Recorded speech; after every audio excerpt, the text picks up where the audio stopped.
कानून अंधा होता है। आपने ये बात फिल्मों में कई बार सुनी होगी। असल जिंदगी में भी शायद आपका इस कथन से सामना हुआ होगा। पर आपने कभी सोचने की कोशिश की है कि आखिर में ऐसा क्यों कहा जाता है कि जस्टिस इज ब्लाइंड, कानून अंधा होता है। जब जब ये बात उठती है तब तब आपको हिंदी फिल्मों में कोर्ट के रूम में याद आ जाती हो कि वो इंसाफ की देवी हाथ में तराजू लिए खड़ी।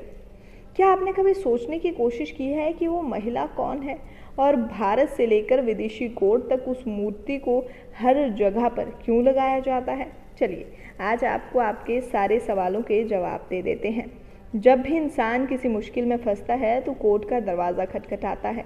अमीर हो या गरीब हो, स्त्री हो या पुरुष हो, बुजुर्ग हो या युवा हो, कोर्ट हर किसी की बात सुनता है और उसे न्याय भी देता है।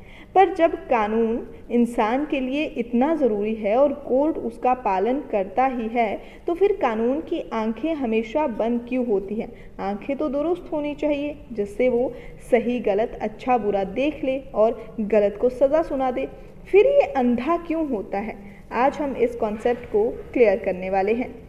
दरअसल कानून को अंधा इसलिए कहा जाता है क्योंकि वो न्याय सुनते समय ये नहीं देखता कि उसके सामने अमीर खड़ा है या गरीब, नेता खड़ा है या इंसान, कोई वहाँ पर सिफारिश लेकर आया है या किसी की सिफारिश बड़े इंसान की आई है, उसको वैसे देकर फैसला सुनाए। कोर्ट सिर्फ सबूतों और तथ्यों के आधार पर ही फैसला करती है और कानून का पालन करती है। बस यही बात है कि कानून की देवी पर आंखों पर पट्टी बांधी होती है।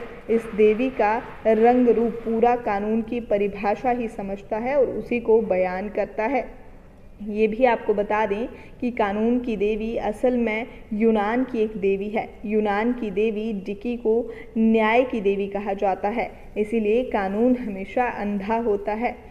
सबसे अनोखी चीज़ उसके लुक में भी छुपी हुई है। कानून के हर इंसान, यानी कि जो कानून की देवी है, वो आयाम को दर्शाती है। कानून के हर आयाम दर्शाने वाली ये देवी होती है और इसकी आंखों पर पट्टी बंधी होती है। हाथ में एक तराजू है और दूसरे में तलवार, पैरों के नीचे सांप है। तराजू ये दर्शाता है कि वो सच और झूठ तोलती है और उसी के आधार पर न्याय करती है।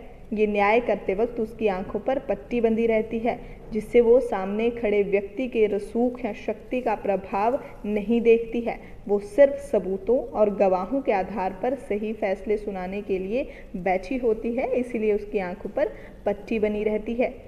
उनके हाथों में जो तलवार है वो दोधारी है। तलवार दर्शाती है कि वो सिर्फ न्याय ही नहीं देती, उसका पालन करने वालों को उनके साथ चलती है और उसका पालन करने की शक्ति भी रखती है।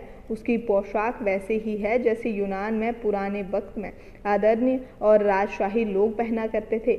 इसके अलावा पैरों के नीचे सांप का अर्थ है वो बुराई को कुचल देती है।